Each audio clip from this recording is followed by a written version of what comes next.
This is the voice of the iceberg.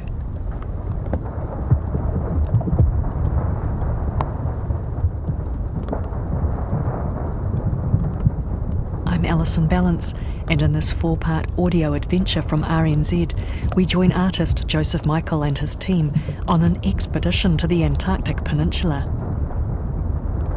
They're recording photos, film and audio of icebergs that will be projected onto landmark buildings around the world, creating virtual bergs that will creak and fizz and thunder. Part 1. Discovery. I'm Joseph Michael, I'm a media artist. I guess all my projects tend to start and possibly finish in photography. This is my first trip to Antarctica, and once I started researching different places to visit and some of the icebergs, I guess it became a bit of an addiction. Joseph and his team of 8 travelled to Antarctica by boat from the bottom tip of South America. From there, it's a 1,000-kilometre journey south across the Drake Passage and some of the roughest seas on the planet.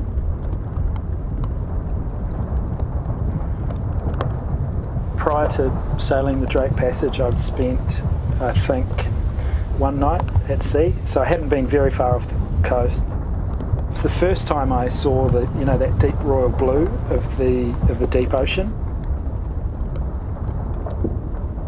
The expedition is in the safe hands of an Antarctic veteran. I'm Roger Wallace, I'm the skipper of the Australis. The Australis is 75 feet long. It's built of steel, it's a masthead cutter, and we use it in the Antarctic.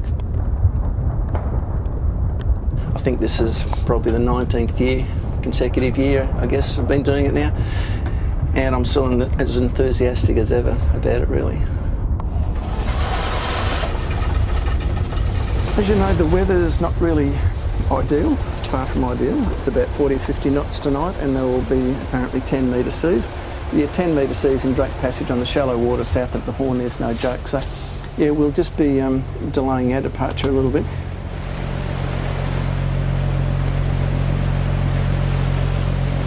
In terms of the Drake Passage, we had maybe 7 to 8 metre swells. And yeah, it's unsettling at first. It feels like you're in a washing machine or a roller coaster. What's most unsettling is it's uncontrollable. You just can't stop the rocking. I'm Ryan McNeil. I'm a director, producer, and more recently, a behind-the-scenes audio guy. The main challenges for me, the first one that I wasn't aware of was obviously motion sickness. I've always sort of prided myself as someone who travels pretty well. On this boat, we quickly found out that the rolling seas of the Drake Passage were pretty formidable. It was the most fascinating thing. I've never seen such excitement just taken over by sickness.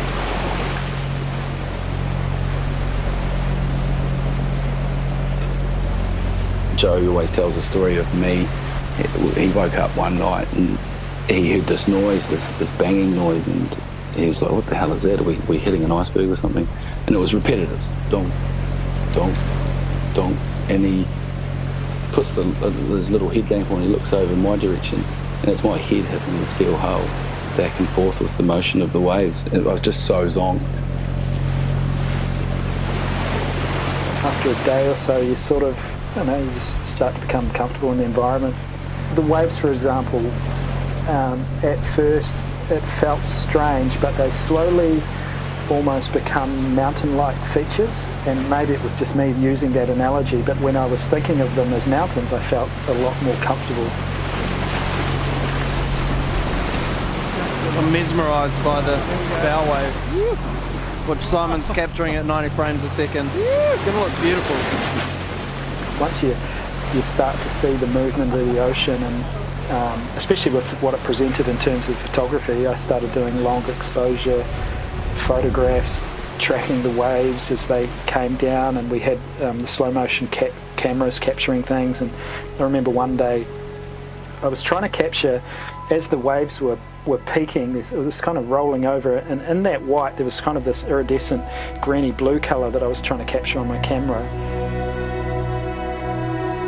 Then all of a sudden a whale came right up in the middle of my frame. And so it's events like that, the fear goes away and you just become more excited about the opportunity you have.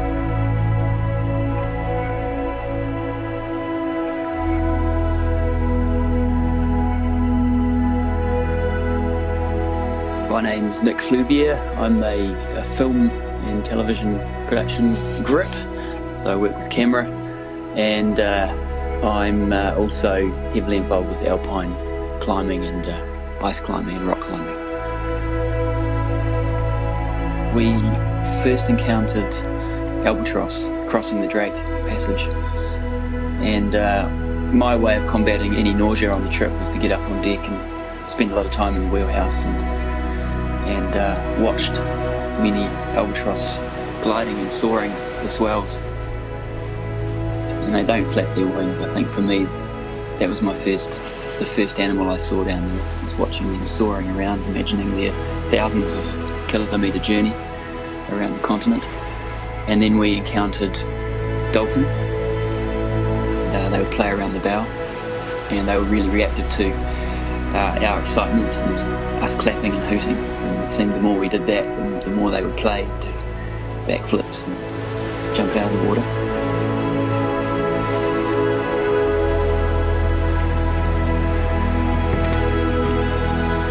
It's a surreal landscape that you find yourself coming across.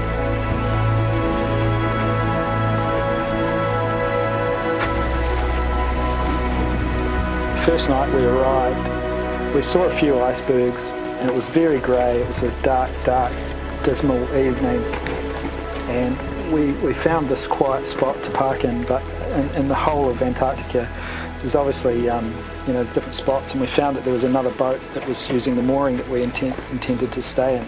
So we had to then shift from there, because the distances are so huge. It was literally, I think, 7 hours to the next point where we could anchor. So at 11 o'clock at night, as it was getting dark, we had to go back out into the ocean and travel south. And it turned out to be a snowstorm, so we strapped a light to the front of the boat, and we were literally ticking along slowly, trying to dodge the icebergs in amongst the snowstorm. So that was our welcome.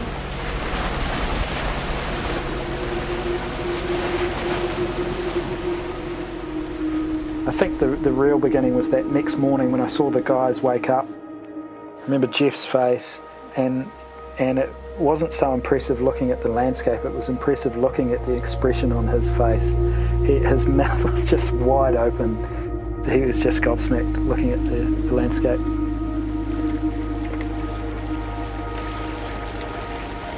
That first morning we woke up in Scontorp Cove, I think it was. It was mill pond, still mirror water, surrounded by terminal faces and glaciers rolling down into the ocean. I mean, this is something I'd seen before in photos. I guess I don't know what I'd expected. I knew that I was going to a place which would make some of our New Zealand landscape look quite small, and I don't think I'd expected to be struck by, there's this sense of strangeness looking up to the mountains and feeling like you're in the high Alps, but turning around and then looking out to the horizon at sea level was a very strange thing to see for the first time. Looking at glaciers and hearing seagulls and seals, and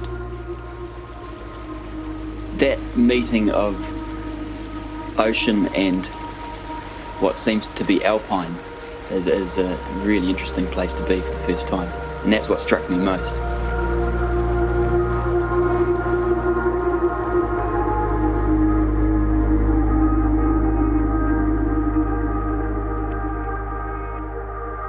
One, two. 1, 2, 1, 2. Hello. We're just piling into the tender. We're about to go and have a look at some icebergs. first time, which is quite exciting. It's a beautiful day. There's some quite nice ones like straight out there. Yeah, it'd be nice just to get a few under our belt, and then process them and see how they come together. It took a lot longer to get here than we were hoping. It was about 5.5 days to get here. We thought it was going to be 3.5. So it'd be nice just to start getting a few icebergs. There was a lot of brash ice floating. And brash ice is the small broken bits of ice. So it really was a sea of brash ice. We headed out and motored through this brash ice and made our way to somewhere where icebergs congregate. There's a lot of cemeteries, I guess they call them, where icebergs go and they get eddied into bays and areas where the currents pull them. And so when we find icebergs, we tend to find quite a lot in one place. And motoring around those places is quite something. It's serene. Everyone's quite silent. There's not a lot of talking. Everyone's in their own little moment, looking at those icebergs for the first time, feeling quite small. Wow. Look at this big crevasse thing, cave in the middle. Feels like you're dreaming, hey? It's a beautiful looking berg. Oh, look down the side there too, Thomas. That shape and colour along there will look really good on a building. Deacon's, it was the first big one that we saw, and it had this huge crack down the side of it. It's weird, it's not a crack in the sense of a crack in the ice, but it had this line of granite which looked like a lightning strike through the middle of it, and so it was quite an interesting berg to look at.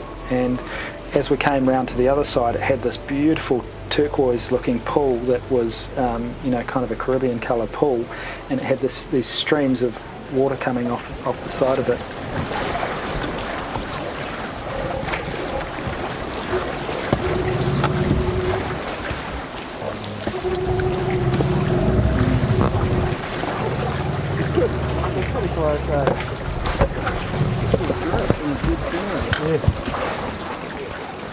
Yeah, it sounds cavey, and I suppose that looks cavey. So. Even the noise of the water is great, hey? Deacon's was the first time that I had my audio equipment on me, and I had the headphones on. Of course, everyone can hear what they can hear, but I had this boom pole and the ability to hear amplified sound and signature of this iceberg. And in that very instance, I realised that these things, they have their own voice, which is something we never expected.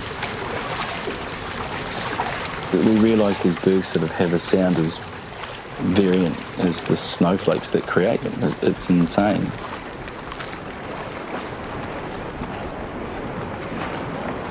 I'm Mark Michelle, and I helped produce the expedition to Antarctica, and had the glorious opportunity to record the sounds of Antarctica as a sound recordist down there. Joe called back and said, Mitch, you've got to get on a boat, you've got to get out here and have a listen to what's happening. So we got out to this first iceberg, Deacon's, and it was quite a beautiful iceberg, not huge, but it was quite a stunner, as they all were, to be fair. And once I got out there on the inflatable and I started recording with a wide stereo microphone, I started hearing this scraping noise. It was quite coarse, and I was starting to question whether my equipment was phasing.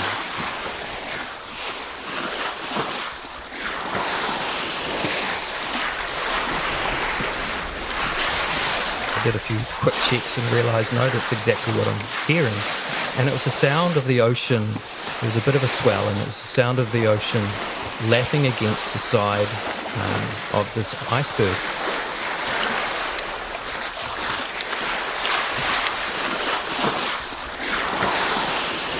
Creating this really sandpaper type effect, almost like a velvety sandpaper sonic, where there was this beautiful scraping noise, but really pleasing to the ear. So that was the first one we came across, and from there they really just got more exciting and interesting and nuanced.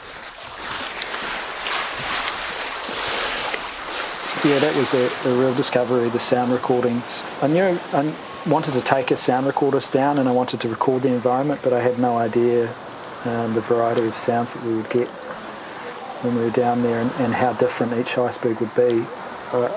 That was kind of mind-blowing, how as different as each image is photographically, that the sound of an iceberg, each iceberg is very different.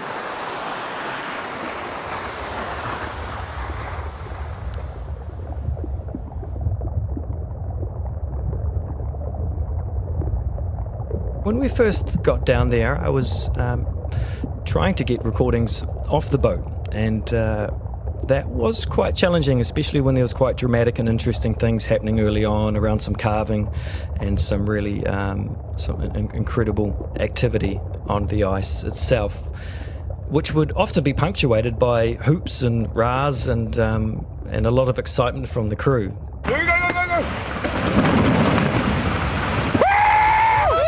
So what I started doing is waiting till everybody was asleep and doing recordings at night. And what that gave me the ability to do also was to have a dead ship, because there's a generator running most of the time on the boat, as well as a motor, of course, when we're moving around.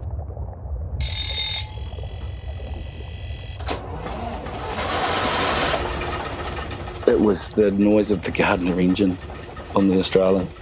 They're beautiful and wonderful Australis, but the engine in the thing, the sound of the Gardner to Roger is just like a symphony. Yeah, I'm pretty happy with the Gardner engine. You can't do better than a Gardner engine. It's a very slow revving engine. It only does about 880 revs, and that gives us about 8 or 9 knots in pretty much any conditions. It seemed to be of a frequency that would just drown or cut through any bit of dialogue or anything near the boat that you were trying to capture. That was one thing. And then there was also the freshwater maker, the desalinator, and that was just, it was obviously very, very necessary. Both things are very necessary. An engine for one and a freshwater maker. And they just have the most monotonous sounds.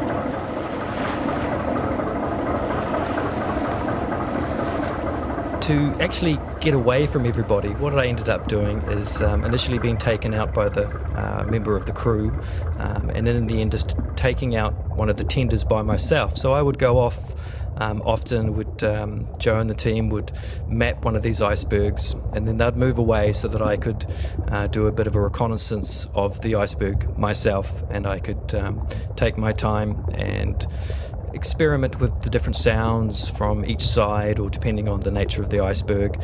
And often later in the journey as well, I was able to go off and just disappear for a few hours or a day and just go hunting for icebergs, and that was really beneficial, of course, getting away from all that excitement on the boat. And I didn't want to be the guy that's always asking everybody to be quiet all the time. So that was a pretty bittersweet scenario. I wanted to be around people and to enjoy that experience, but I really had to isolate myself for long periods of time so that I could really sit with what I was hearing, be really attuned to that, and not be distracted sonically by what was happening around me.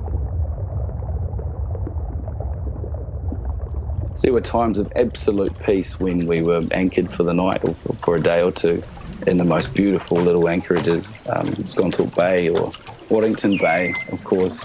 Just beautiful places to switch everything off and be so peaceful. One night Mitch got the hydrophone over the side and put it in once we'd all gone to bed.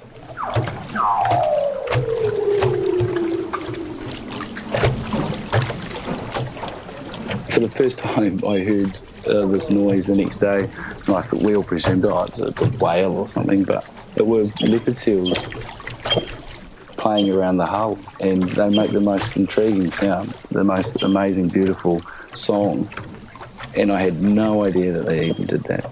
So, there's noise going on everywhere, just whether or not your mic's picking it up.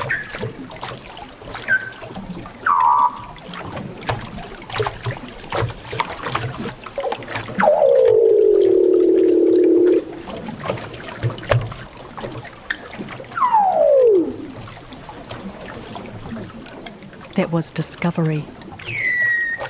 Part 1 of Voice of the Iceberg.